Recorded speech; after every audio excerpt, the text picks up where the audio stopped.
So formula 1 എന്ന് കേൾക്കുമ്പോൾ നമ്മുടെ മനസ്സിലേക്ക് ആദ്യം വരുന്ന ചില ടീമുകളിലൊന്നായിരിക്കും മെഴ്സിഡസ്. അതിന് കാരണം മറ്റൊന്നുമല്ല, 2014 മുതൽ 2021 വരെ കോൺസിക്യൂട്ടീവായിട്ട് കൺസ്ട്രക്ഷൻ ചാമ്പ്യൻഷിപ്പ് നേടിയൊരു ടീമാണ്. അതുമാത്രമല്ല the legend Lewis Hamilton race ചെയ്ത ഒരു ടീമും കൂടെയാണ് മെഴ്സിഡസ്. സോ മെഴ്സിഡസിൻ്റെ ഈ ഇനോർമസ് ആയിട്ടുള്ള നേട്ടങ്ങൾക്ക് കാരണം അവരുടെ കുറച്ച് സ്ട്രാറ്റജീസാണ്. അത് നമുക്കൊന്ന് ഡിസ്കസ് ചെയ്യാം. ഇതിൽ ബോത്ത് ടെക്നീഷ്യൻസിനും എഞ്ചിനീയേഴ്സിനും അതേപോലെ തന്നെ അനാലിറ്റിക്സ് ഡിപ്പാർട്ട്മെൻറ്റിനും പങ്കുണ്ട്. ഇതിൽ ഫസ്റ്റ് വന്നാണ് data driven and predictive race strategy. So first engineers department ഈ ഒരു റേസിന് ആഴ്ചകൾക്ക് മുമ്പ് അല്ലെങ്കിൽ ദിവസങ്ങൾക്ക് മുമ്പ് ആ സർക്യൂട്ട് ഫുള്ള് ഒന്ന് സിമുലേറ്റ് ചെയ്ത്, അതേപോലെ അവിടെ വരാവുന്ന ട്രാക്ക് കണ്ടീഷൻസ്, കോർണേഴ്സ്, അല്ലെങ്കിൽ ഒരു പർട്ടിക്കുലർ സർക്യൂട്ടിൽ ഉണ്ടാകാവുന്ന വെതർ കണ്ടീഷൻസ്, പിന്നെ അതേപോലെ തന്നെ ആ ഒരു പർട്ടിക്കുലർ സർക്യൂട്ടിൽ അവൈലബിൾ ആയിട്ടുള്ള ഡേറ്റാസ് ഉണ്ടായിരിക്കും. അതായത് മുമ്പ് നടന്ന റേസുകളിൽ ഉള്ള ഡേറ്റാസ്, അല്ലെങ്കിൽ ഏത് കാർ ഉപയോഗിച്ചപ്പോഴാണ് ഏറ്റവും കൂടുതൽ പെർഫോമൻസ് കിട്ടിയത്, ഏത് ടൈപ്പ് ഓഫ് എയറോഡൈനാമിക്സ് ഉപയോഗിച്ചപ്പോഴാണ്, പിന്നെ ഏത് ടൈപ്പ് ഓഫ് ടയർ ഉപയോഗിച്ചപ്പോഴാണ് എന്നൊക്കെയുള്ള ഒരു അനാലിറ്റിക്സ് നടത്തും. അപ്പോൾ ഇതിൽ ഏറ്റവും പ്രധാനമായിട്ട് ചെയ്യുന്നത് ടയർ ഡീഗ്രേഡേഷൻ കർവ്സ്, അതേപോലെ പിറ്റ് സ്റ്റോപ്പ് ലോസ്, ഇങ്ങനത്തുള്ള കാര്യങ്ങളാണ്. എന്നിട്ട് ഈ ഡേറ്റാസ് ഉപയോഗിച്ചിട്ടാണ് അവരുടെ റേസിന് വേണ്ടി പ്രിപ്പയർ ചെയ്യുന്നത്. അത് ഏത് ടൈപ്പ് ഓഫ് സ്ട്രാറ്റജി അവർ സ്വീകരിക്കണം, ഏത് ടൈപ്പ് ഓഫ് ടയർ ഉപയോഗിക്കണം, അല്ലെങ്കിൽ എപ്പോഴൊക്കെയാണ് അവർ അണ്ടർ കട്ട് ഉപയോഗിക്കേണ്ടത്, അല്ലെങ്കിൽ എപ്പോൾ ഓവർ കട്ട് യൂസ് ചെയ്യണം, അങ്ങനെയൊക്കെ അവർ ഒന്ന് പ്രിപ്പയർ ചെയ്യും. സോ ഇത്രയും ചെയ്ത് കഴിഞ്ഞിട്ട് അവരെന്താണ് റേസിന് വരുവാണ്, വീക്കെൻഡിന് വരുവാണ്. അതായത് പ്രാക്ടീസ്, ക്വാളിഫയിങ്, സ്പ്രിൻ്റ് ഉണ്ടെങ്കിൽ അത്, പിന്നെ റേസ്, ഗ്രാൻഡ് പ്രീ. അപ്പോൾ ഈ പ്രാക്ടീസിലും ക്വാളിഫയിങ്ങിലും എല്ലാം ഈ സമയത്ത് ഇവർ എന്ത് ചെയ്യുന്നുണ്ട്, ഡേറ്റാസ് കളക്ട് ചെയ്യുന്നുണ്ട്. അപ്പോൾ ഈ പ്രാക്ടീസിൻ്റെ ഇടയിലും അതേപോലെ ക്വാളിഫയിങ്ങിൻ്റെ ഇടയിലും ഈവൻ ഗ്രാൻഡ് പ്രീയുടെ ഇടയിലും ഈ ടീം കണ്ടിന്യൂസ് ആയിട്ട് ടെലിമെട്രിക് ഡേറ്റ കളക്ട് ചെയ്തുകൊണ്ടേയിരിക്കും.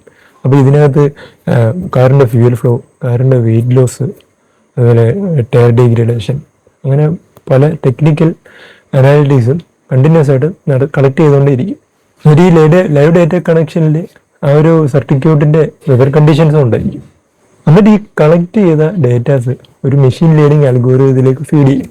എന്നിട്ട് വെതർ കണ്ടീഷൻസ്, അല്ലെങ്കിൽ ഒപ്പോണന്റ് ടീംസിൻ്റെ മൂവ്സ്, അല്ലെങ്കിൽ സേഫ്റ്റി കാർ ഇംപ്ലിമെൻറ്റ് എപ്പം വരാം, ഇങ്ങനെയുള്ള കാര്യങ്ങളൊക്കെ ഇവർ പ്രെഡിക്റ്റ് ചെയ്യും.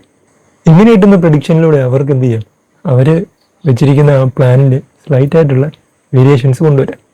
അടുത്തതാണ് സിനേറിയോ പ്ലാനിങ്, അല്ലെങ്കിൽ നമ്മൾ പറഞ്ഞു കഴിഞ്ഞാൽ പ്ലാൻ ബി എന്ന് പറയും.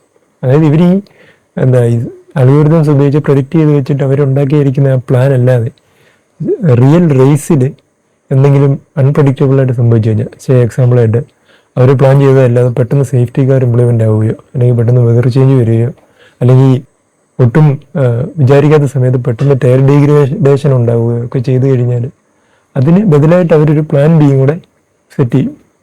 പിന്നുള്ളതാണ് ഓഫ് കോഴ്സ് അണ്ടർ കട്ടും ഓവർ കട്ടും. മെഴ്സിഡസ് ഇതിൽ മാസ്റ്റേഴ്സാണ് അണ്ടർ കട്ട് ചെയ്യുന്നത്, ഓവർ കട്ട് ചെയ്യുന്നതിൽ. അണ്ടർ കട്ടിനെ ഓവർ കട്ടിനെ കുറിച്ച് ഞാനൊരു വീഡിയോ ചെയ്തിട്ടുണ്ട്, അതിൻ്റെ ലിങ്ക് ഞാൻ ഡിസ്ക്രിപ്ഷനിൽ കൊടുക്കാം. അടുത്ത ടെക്നിക്കലായിട്ടുള്ള കാര്യങ്ങളാണ്. അപ്പോൾ അത് നോക്കുവാണെങ്കിൽ 2014 മുതൽ 2021 വരെ കോൺസിക്യൂട്ടീവായിട്ട് മെഴ്സിഡസ് ആയിരുന്നു കൺസ്ട്രക്ഷൻസ് ചാമ്പ്യൻ. അപ്പോൾ ഇവരെ ഹെൽപ്പ് ചെയ്തത് ഓഫ് കോഴ്സ് അവരുടെ പവർ യൂണിറ്റ് തന്നെയാണ്, Mercedes AMG high performance power unit. അവരുടെ ഡ്രൈവേഴ്സായ ലൂയിസ് ഹാമിൽട്ടണും വാൾട്ടറി ബോട്ടാസും ആ ഒരു ഏർലി സ്റ്റേജ്, അതായത് ഹൈബ്രിഡ് പവർ യൂണിറ്റ് വന്ന ആ ഒരു ഏർലി സ്റ്റേജിൽ തന്നെ ഈ എഞ്ചിനുമായിട്ട് നല്ലപോലെ അവർ കോപ്പപ്പ് ചെയ്തു. അതുകൊണ്ട് തന്നെ അവർക്ക് നല്ല രീതിയിൽ റേസുകൾ പ്ലാൻ ചെയ്യാനും സ്ട്രാറ്റജീസ് പ്ലാൻ ചെയ്യാനും പറ്റി. അടുത്ത ടയർ മാനേജ്മെൻറ്റ്, ഇത് വളരെ ഇമ്പോർട്ടൻ്റ് ആയിട്ട് എടുത്തു പറയുന്ന ഒരു ടോപ്പിക്കാണ്. കാരണം മെഴ്സിഡസിൻ്റെ ടയർ മാനേജ്മെൻറ്റ് അത്ര ബ്രില്യൻ്റ് ആയിരുന്നു. കാരണം പല ടീമുകളും അവരുടെ കാർസിന് ടയർ ഡീഗ്രേഡേഷൻ കാരണം 2-3 തവണയൊക്കെ പിറ്റ് ചെയ്യുമ്പോൾ മെഴ്സിഡസ് ഒരു തവണ മാത്രമാണ് പിറ്റ് ചെയ്തിരുന്നത്. മാത്രമല്ല റേസ് നല്ല പീക്ക് മൊമെൻറ്റ് നിൽക്കുന്ന സമയത്ത് ഇവർ പിറ്റ് ചെയ്യുന്നത് അണ്ടർ കട്ടിലായിരിക്കും. പിന്നെ എടുത്തു പറയേണ്ട ഒരു കാര്യമാണ് കണ്ടിന്യൂസ് ഇന്നോവേഷൻ. മെഴ്സിഡസ് ടീം മറ്റ് ടീമുകളെ അപേക്ഷിച്ച് ആ സമയത്ത് കണ്ടിന്യൂസ് ആയിട്ട് പുതിയ പുതിയ ഇന്നോവേഷൻസ് ചെയ്തുകൊണ്ടേയിരിക്കും. അത് അവരുടെ ഫ്യൂൽ എഫിഷ്യൻസി ആണെങ്കിലും പവർ യൂണിറ്റിലാണെങ്കിലും അല്ലെങ്കിൽ കാറിൻ്റെ എയറോഡൈനാമിക്സിലാണെങ്കിലും അങ്ങനെ അവർ പുതിയ പുതിയ ഇന്നോവേഷൻസ് ചെയ്തുകൊണ്ടേയിരുന്നു. അതുകൊണ്ടാണ് അവരെ മറ്റ് റൈവൽ ടീമുകളിൽ നിന്ന് വ്യത്യസ്തമായിട്ടിരുന്നത്.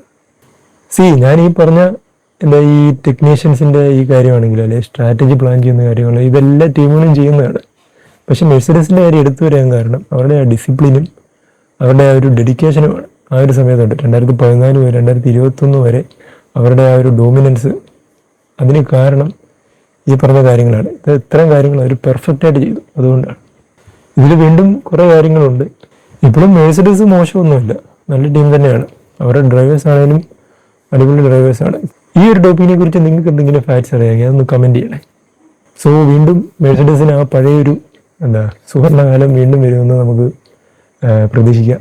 അപ്പോൾ വേറൊരു വീഡിയോ ആയിട്ട് വീണ്ടും വരാം.